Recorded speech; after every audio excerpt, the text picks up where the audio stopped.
하나님께서 우리를 가장 좋은 길로 인도하여 주실 줄로 믿습니다. 또 하나님께서 우리를 부르신 그 뜻을 따라서 우리가 또 감사하면서 살아가는 우리의 삶이 되기를 바랍니다. 오늘 아버지께서 주신 잔이란 제목으로 하나님 말씀을 전하도록 하겠습니다. 지금 사순절 기간을 지나고 있습니다.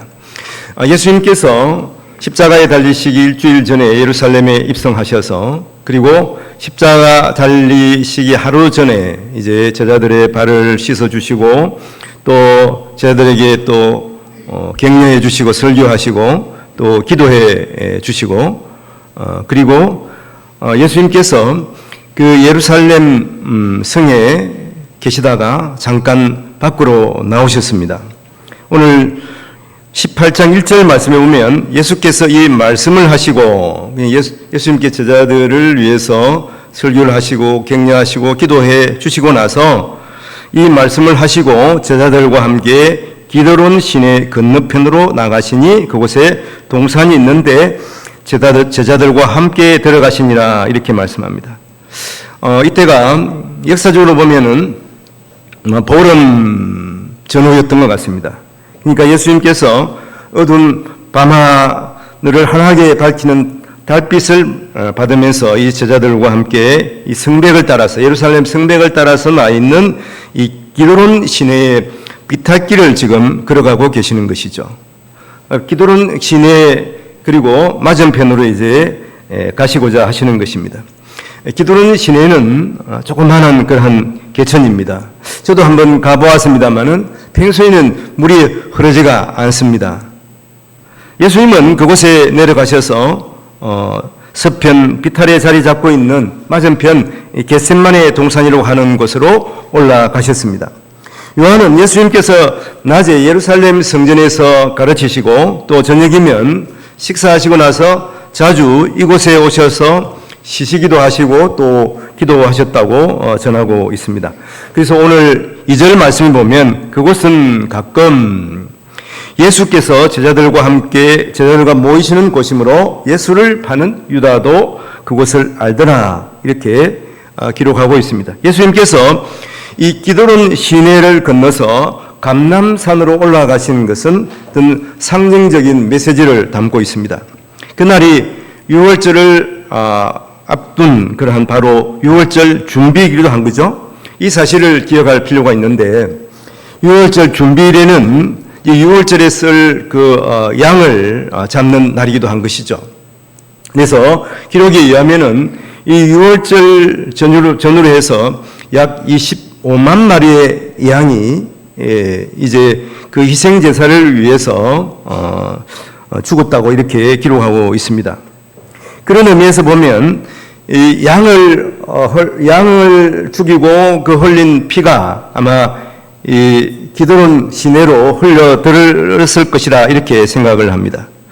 예수님께서 이 기드론 시내를 건너가실 때쯤에 아마 달빛에 이 검붉은 피가 섞인 물이 흘러내리고 있었을 것입니다.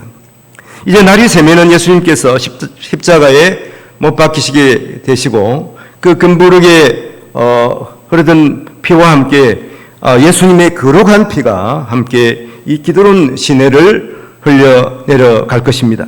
주님은 십자가에서 온전한 제사를 드리셨습니다. 그래서 그 전까지 자기의 죄와 또 백성의 죄와 이 나라의 죄를 사하기 위해서 드리던 이 불완전한 이러한 짐승 제사를 예수님께서 이제 끝내시고자 하시는 것이죠. 주님께서 그와 같은 인류 구원의 대역사를 불과 몇 시간 앞두고 지금 기드론 시내를 건너시고 계시는 것입니다. 예수님께서 이미 십자가의 고난의 길에 발을 들어놓지 않습니까? 그 길은 사실은 너무나 힘든 길입니다. 생명을 내어놓아야 하는 길이죠. 고통스러운 길이고 또 슬픔의 길이었습니다. 그래서 예수님께서는 자기가 걸어가는 그 길을 잔에 비유를 합니다. 오늘 말씀이 그렇지 않습니까? 요한복음 18장 11절 하반절에 보면 하나님께서 주신 잔을 내가 마시지 아니하겠느냐 이렇게 예수님께서 말씀합니다. 아버지께서 주신 잔, 그것이 고통의 잔, 고난의 잔, 생명을 내놓는 잔일지라도 아버지께서 주신 잔을 내가 마시겠다고 예수님께서 이렇게 결단을 하신 것입니다. 먼저 하나님께서 예수 그리스도를 이 땅에 보내실 때 예수님의 육신의 몸을 입고 이 땅에 보내시지 않습니까? 그리고 종의 몸으로 가라고 말씀하셨습니다. 이사야는 그래서 고난받는 종의 모습으로 예수님께서 이 땅에 오시기 700년 전에 이미 예언하고 있습니다. 그래서 이사야 53장 6절에 보면 우리는 다 양 같아서 그릇 행하여 각기 제 길로 갔거늘 여호와께서는 우리 모두의 죄악을 그에게 담당시키셨도다. 바로 예수님에게 담당시키셨다고 말씀합니다. 예수님께서는 우리와 똑같은 육신의 몸을 입고 오셔서 그리고 우리를 위해서 피를 흘리셨습니다. 그래서 모든 죄악을 담당하시고 십자가에 죽으시는 것입니다. 그리고 또한 예수님께서는 3년 동안 제자들을 가르치시고 또 병든 자에게 고침을 주시고 가난한 자들에게 복음을 전해 주셨습니다. 눌린 자에게는 자유함을 주는 예수님이신 것을 또 이사야 61장에서 말씀하고 있습니다.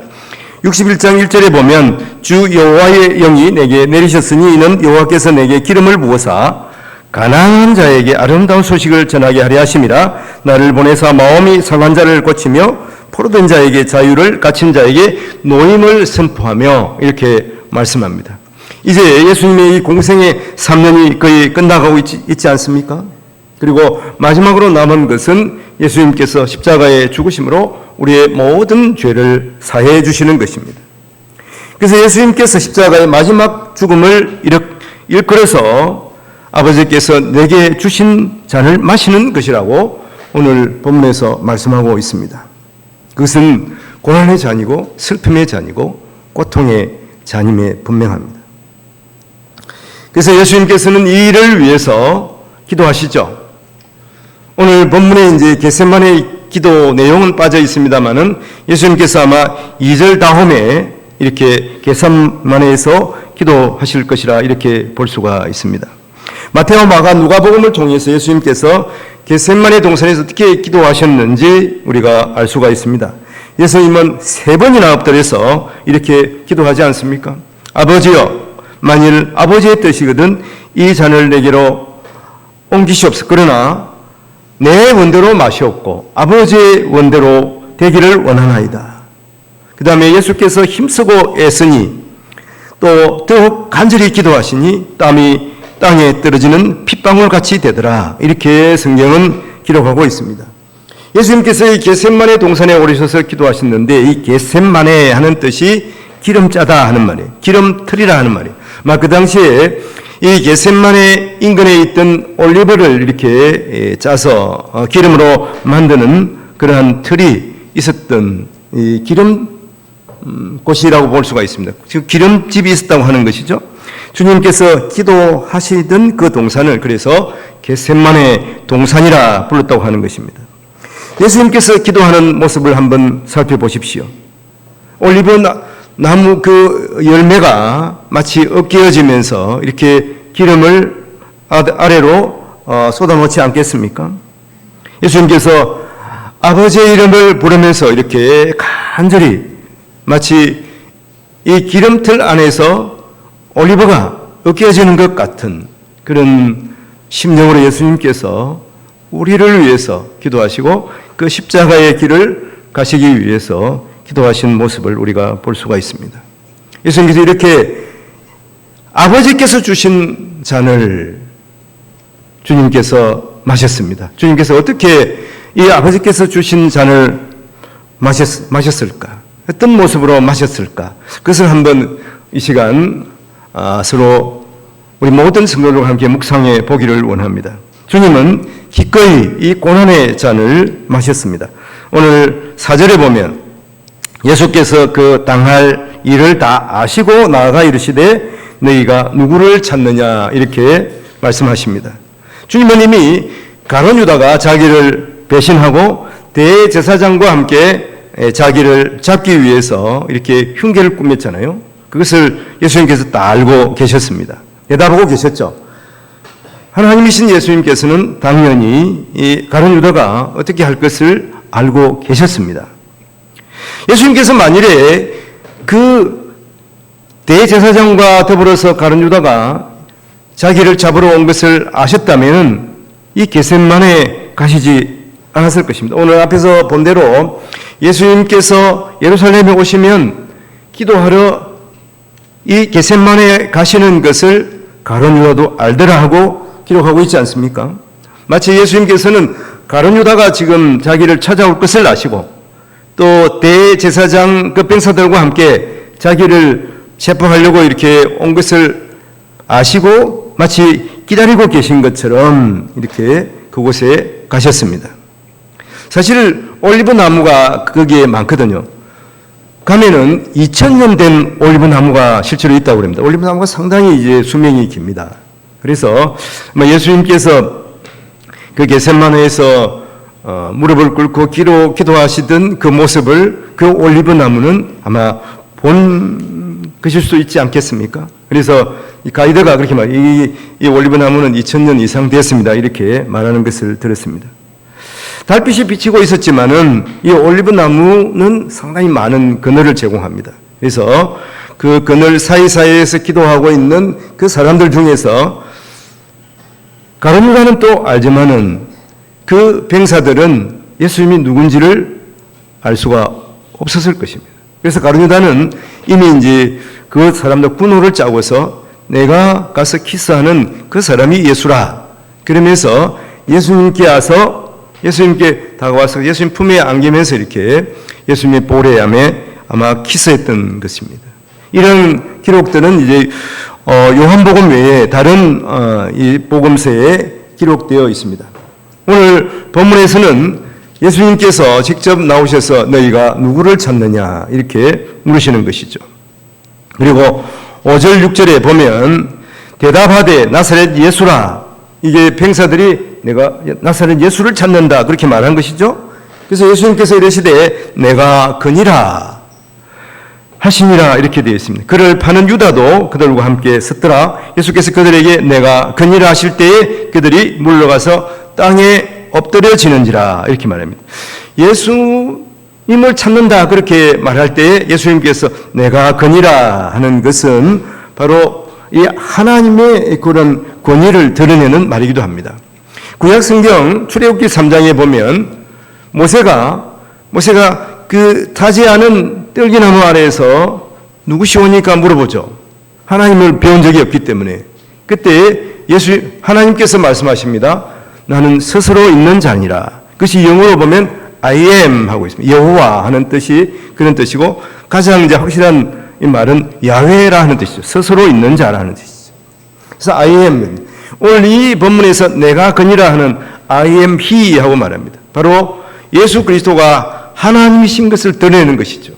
근데 그 다음 말씀에 보면 오늘 말씀 6절에 보면 그렇지 않습니까? 하실 때에 그들이 물러가서 땅에 엎드려지니라 이렇게 말하고 있습니다. 하나님의 권위 앞에 감히 누가 도전을 하겠습니까? 바로 예수님께서 하나님이심을 말씀하는 것이죠. 바다를 잠잠케 하시고 또 죽은 자를 살리시는 그러한 하나님의 권세를 그 말 한마디에 드러내고 계시는 것입니다. 그래서 이 하나님의 권위 앞에 어떤 인간도 대면할 수가 없는 것이죠. 무릎을 꿇을 수밖에 없지 않겠습니까?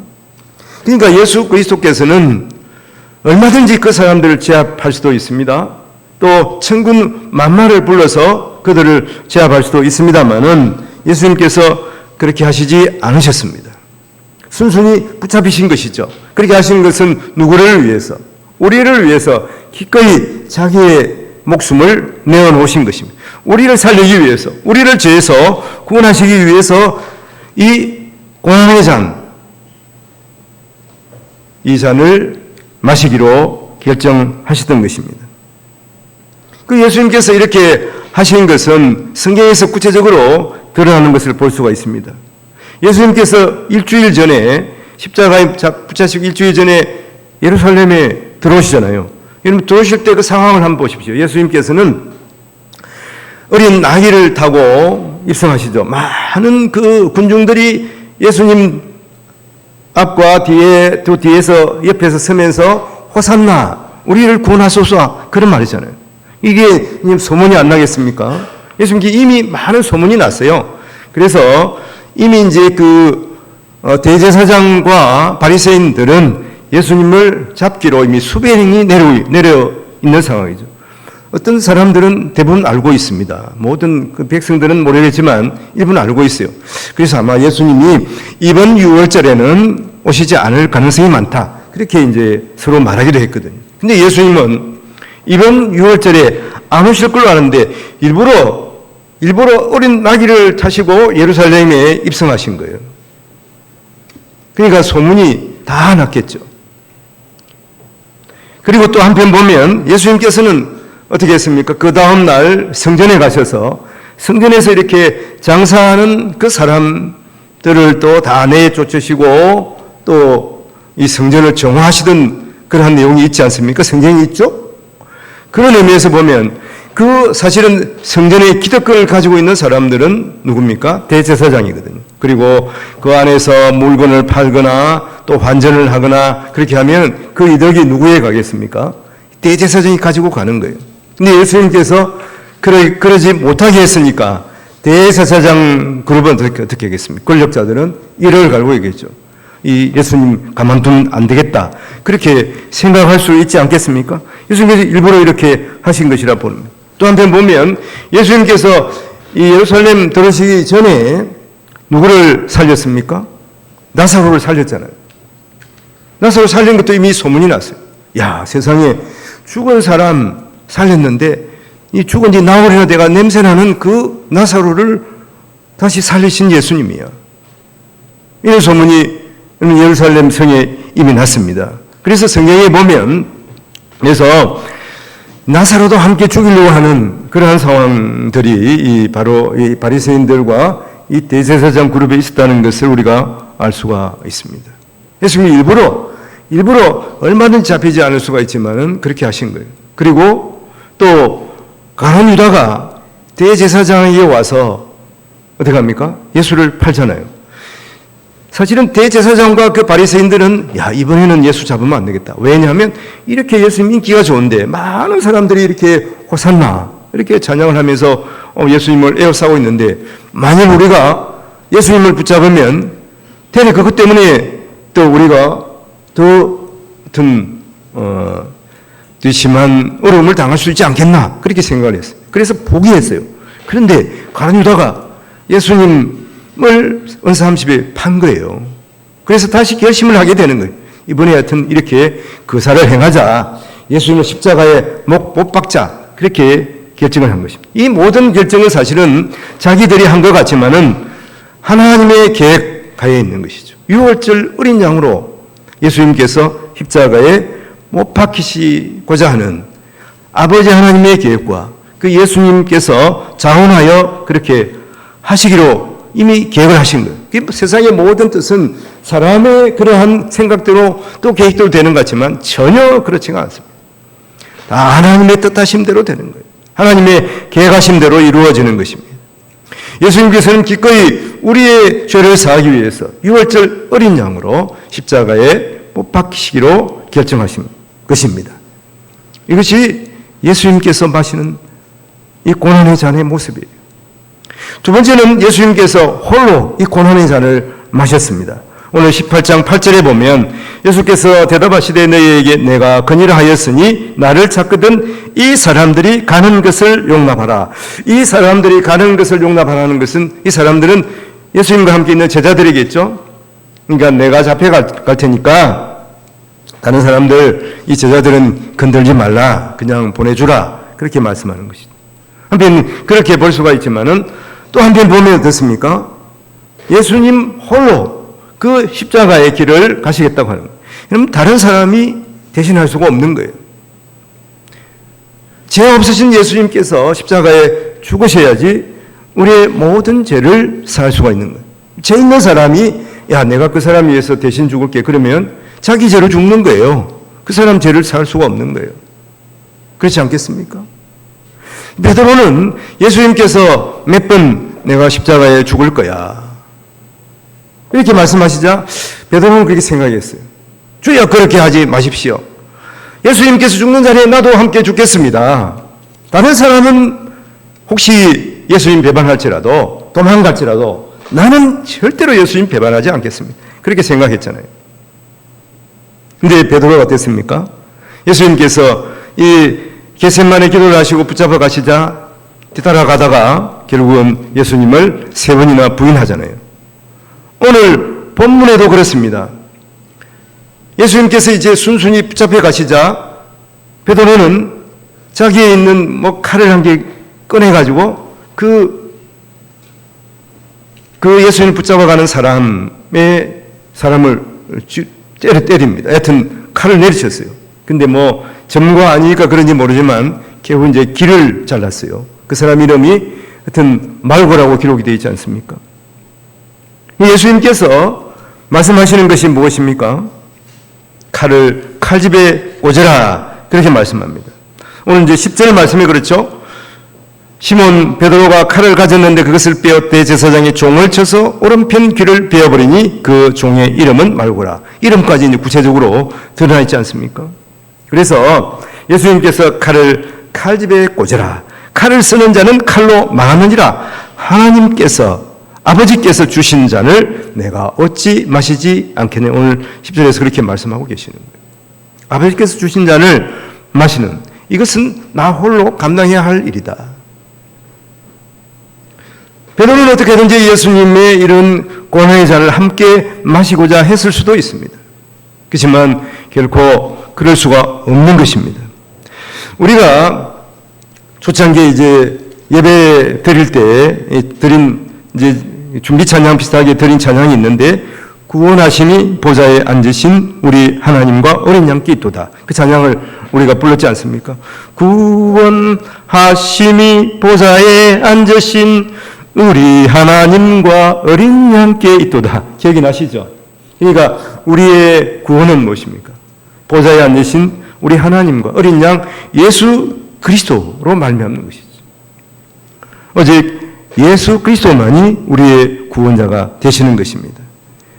예수님께서 홀로 우리의 죄악의 잔, 우리가 마셔야 할 그 고난의 잔을 마실 수가 있는 것입니다. 이것을 믿으셔야 합니다.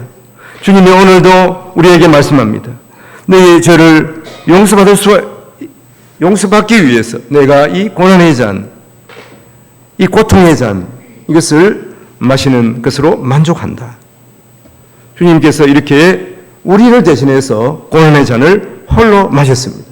주님께서 우리를 위해서 기꺼이 고난의 잔을 마시고 또한 주님 홀로 고난의 잔을 마셔야 하는 것입니다. 우리가 마셔야 할 이 쓰고 매운, 어떻게 보면 너무나 마시기 싫은 그 잔을 주님께서 홀로 마셨습니다.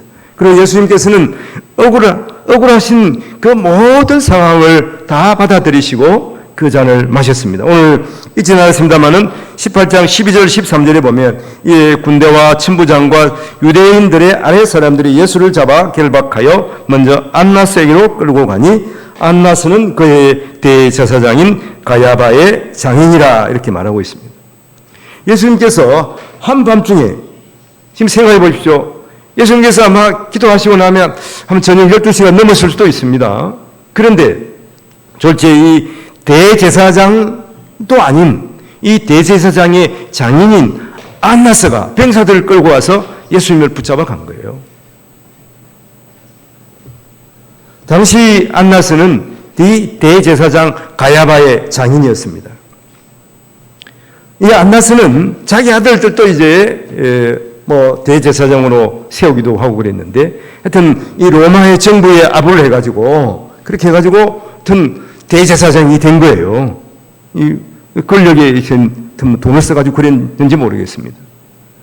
근데 무슨 일인지 이렇게 거기에서 파면이 됐습니다. 대제사장이 파면이 되니까 자기 아들들을 대제사장으로 앉히고 또 이제는 자기 사위 가야바를 대제사장으로 앉은 거예요. 자기는 면직을 자기가 할 수가 없으니까 하여튼 이렇게 해가지고 같은 술수가 보통 수완이 아니에요. 그래가지고 자기 아들도 대제사장 시키고 하여튼 자기 사위로 이제 대제사장. 지금 사위가 대제사장으로 있는 겁니다. 자기는 대제사장이 아닌데도 불구하고 이 자기의 군사들을 대제사장의 그 군사들을 보내가지고 예수를 체포한 겁니다. 세상에 이런 일이 있을 수가 있습니까? 여하튼 상황에서 보면 예수님께서 그 안나스의 그 대제사장이 아마 거기에 같이 머물러 있는지 모르지만 안나스에 가서 한 말도 하지 않습니다. 그러니까 이 안나스는 거기에 대해서 상당히 당황한 것 같아요. 그래서 자기의 사위 대제사장인 가야바를 불러서 사내들인 공회를 열게 하는 것이죠. 공식적인 이제 신문을 하고자 하는 것입니다. 그래서 가야바가 사내들인 공회를 새벽에 엽니다. 놀랍게도. 여튼 뭐 다 참석하지 않았겠지만 예루살렘에 지금 대부분 지금 왔지 않겠습니까? 우리가 잘 아는 대로 니고데모도 사내들인 공회원이고 또 예수님 장례하면서 이제 자기의 무덤을 제공하는 아리마대 요셉도 사내들인 공회원이에요. 그 사람들이 대부분 지금 어디에 있습니까? 예루살렘에 와 있어요. 6월절 행사를 하기 위해서, 제사를 드리기 위해서 와 있다고 하는 거죠. 그래서 새벽에 불이 나게 연락을 해가지고 이제 사내들인 공회를 연 거예요. 그래서 예수님을 신문하기 시작하는 것입니다. 그 날짜가 정확하게 주 30년 4월 5일로 되어 있습니다. 그때가 보름이었다고 기록하고 있습니다. 날이 밝지 않은 이 새벽녘에 일어난 상황이에요. 이 유대인의 그 탈무드에 보면은 이런 말이 있습니다. 재판은 열어도 해가 뜨고 나서 열어야 되고 또 해가 지고 나서는 다시 속결을 하면 안 된다. 하여튼 해가 뜨고 나서 재판을 하게 돼요. 왜냐하면 밤에 재판을 하면 그게 잘못할 수도 있기 때문에 그런 것이죠. 어두운 밤에 재판을 하면 공정하지 않다고 하는 것입니다. 그러니까 예수님을 재판하기 위해서 이제 한밤중에 이 새벽녘에 이렇게 소집한 이러한 재판은 무엇입니까? 불법 재판이에요. 그리고 중요한 것은 또 유대인의 이 재판은 다 증인 재판입니다. 증인이 있어야 되는 거예요. 증인이 있어야지 이제 심판을 할 수가 있는 것입니다.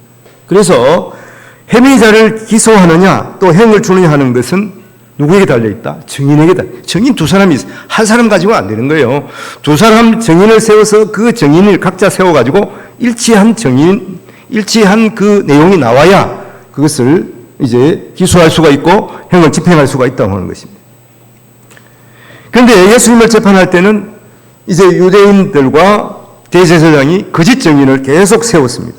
그러니까 이 사람은 이 말하고 저 사람은 저 말 하니까 이제 법정에서 그것을 채택할 수가 없는 거예요. 그래서 마지막으로 이제 두 사람이 나와서 제법 그럴듯한 증언을 하는 거예요. 그 내용이 뭐냐 하면 예수님이 예루살렘 성전을 걸면은 3일 만에 다시 일으키겠다. 다시 세우겠다. 그렇게 말했다는 거예요. 그러니까 이게 어디에 해당됩니까? 성전 모독죄에 해당되는 거예요. 예수님께서는 자기가 십자가에 죽으시고 3일 만에 부활하실 것을 말씀하신 것인데 그 사람들은 어떻게 되는 것입니까? 이 지금 40년 동안 성전을 짓고 있어요. 지금 회복 성전을 지금 짓고 아직까지 완공이 안 된 상황이에요. 이렇게 지금 고심해서 성전을 짓고 있는데 예수님께서 내일 이 성전을 헐어버리라. 3일 만에 내가 다시 짓겠다. 이게 성전 모독죄. 이게 똑같은 발언이에요. 성전 모독죄에 해당되면 어떡합니까? 사실은 이제 돌로 쳐서 죽이든지 유대인의 행위를 가야 되잖아요. 예수님이 십자가 행을 가하기 위해서는 그게 안 되는 거예요. 그래서 이 가야바가 예수님을 다시 신문하게 되는 것입니다. 십자가 행을 가하기 위해서. 근데 어떻게 신문합니다? 하면은 유도신문을 하는 거예요. 유도신문. 유도신문은 할 수도 있지만은 그것이 법정에서는 채택이 되지 않습니다. 이 유도신문이 뭐냐면 이 양심이 한번 따라서 말을 해보라 하는 거예요. 네가 그런 말 했냐 안 했냐 이렇게 따지는 것입니다. 그것이 뭐냐 하면 네가 왕이라고 그랬냐 하는 거예요. 왕이라고. 그래서 유도신문에 네가 하나님 앞에 맹세하고 네 양심상 대답해보라. 이렇게 가야바가 예수님을 유도신문하는 것입니다. 네가 하나님의 아들이냐? 네가 유대인의 왕이냐? 이렇게 물어보는 것이죠. 내 입으로 한번 대답해보라 하는 거예요. 이게 사실은 법정에서는 채택이 본래 안 되는 거예요.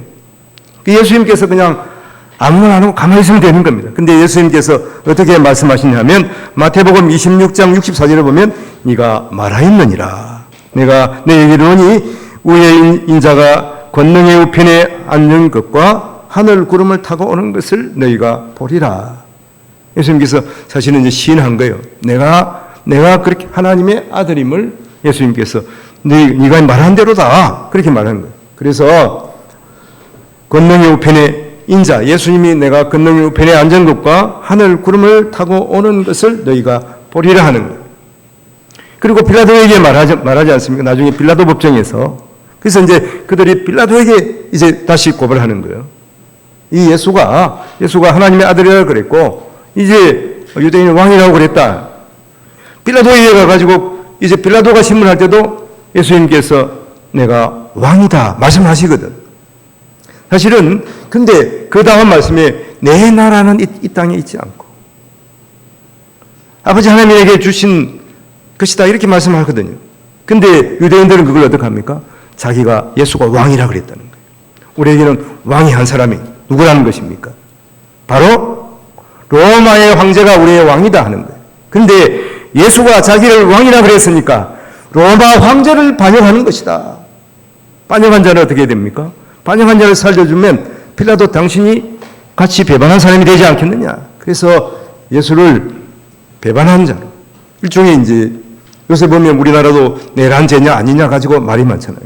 내란죄는 가장 무서운 죄죠. 그래서 뭐 무기징역이나 사형에 해당되는 거죠. 그 당시에 반역죄는 황제를 반역한 죄는 십자가형을 가는 거예요. 그리고 로마 시민권을 가진 사람은 십자가형을 할 수가 없습니다. 예수님은 로마 시민권을 가진 사람이 아니죠. 그 당시에 우리 사도 바울은 로마 시민권을 가졌으니까 실제로 십자가형을 당하지 않고 이제 도끼에 의해서 이렇게 목이 떨어지는 그러한 사형을 당해서 그게 처참해 보이지만 십자가형보다는 훨씬 가벼운 그러한 행불이에요. 그래서 이들은 예수를 어떻게 하든지 십자가형을 하기 위해서 이렇게 지금 엉터리 재판을 하고 있는 것입니다. 내가 말하였느니라 이렇게 말하는 거예요. 이런 반의 재판하는 것도 불법입니다. 또 가야바가 임의로 예수를 붙잡아온 것, 그래서 자기가 신문한 것, 신문하면서 어떻게 했습니까? 앞에서 그 성전에서 일하는 그 사람들이 예수님을 때리고 신문하고 그랬잖아요. 그래서 그것을 베드로가 바라보고 있지 않습니까? 예수님의 등을 바라봤을 거예요. 그 채찍 맞는 예수님을 바라봤을 거예요. 예수님의 등에서는 아마 피가 흘러나오고 있었을 것입니다. 근데 베드로는 3번 부인했죠. 그때 예수님께서 뒤를 돌아보셨어요. 그리고 베드로는 예수님께서 하신 말씀, 네가 딱 울기 전에 3번 나를 부인하리라, 그 말씀이 생각나서 통곡했다고 성경은 기록하고 있습니다. 예수님께서 이렇게 너무나 억울하게 재판을 받으신 거예요. 한밤중에 재판을 왜 합니까? 그리고 최소한 재판을 하고 사형 언도를 했으면 그리고 뭐 며칠을 만미를 줘야 될 거예요. 그날 새벽에 언도하고 빌라도가 언도하고 그날 낮에 9시에 예수님을 십자가행 가는 거예요. 그러면 이러한 세상에 불법적인 그러한 재판이 어디에 있겠습니까? 그래서 어떤 분은 이 세상에서 가장 억울한 재판을 받으신 분이 예수님이다. 도대체 이렇게 재판 받으실 수는 없다. 이렇게 말하시는 분도 있습니다. 그리고 예수님께서는 이 집단 폭행까지 당하신 것을 알 수가 있습니다. 예수님께서 이렇게 우리를 위하여 기꺼이 홀로 그리고 가장 억울한 상황에서도 묵묵하게 십자가형을 당하셨습니다. 이것이 예수님께서 받으신 잔이에요. 고난의 잔이에요. 억울한 잔이에요. 홀로 가신 그러한 외로운 잔을 예수님께서 마셨습니다. 누구를 위해서? 우리의 죄를 사하시기 위해서 그렇게 하신 것입니다. 오늘 말씀을 정리해 보겠습니다. 사랑하는 성도 여러분, 주님은 우리가 마셔야 하는 이 죽음의 잔, 아버지 하나님의 진노의 잔을 마시고 우리를 영생의 삶으로 인도하여 주셨습니다. 축복의 잔을 우리의 손에 들려주셨습니다. 주님은 우리를 죄와 사망에서 구원하시기 위해서 기꺼이 그리고 홀로 너무나 억울한 그러한 상황에서도 그 잔을 마셔주셨습니다. 이 시간 그 십자가의 사랑으로 녹아지는 은혜가 우리 모든 성도들에게 있기를 바랍니다. 나를 구원하고자 쓰고 독한 잔을 홀로 기꺼이 억울함에도 마신 주님의 은혜에 감사하면서 이 사순절을 주님의 십자가를 묵상하며 보내시는 우리 성도들이 되시기를 주님의 이름으로 축원을 드립니다. 기도하겠습니다. 우리를 위해서 고난의 잔을 기꺼이 홀로 억울하심에도 주님께서 마셨습니다.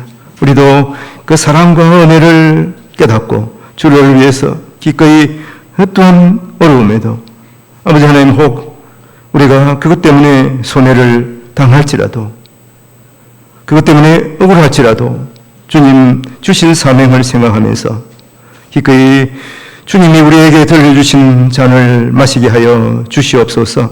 감사하고 우리를 죄에서 구원하신 예수님 이름으로 기도하옵나이다. 아멘.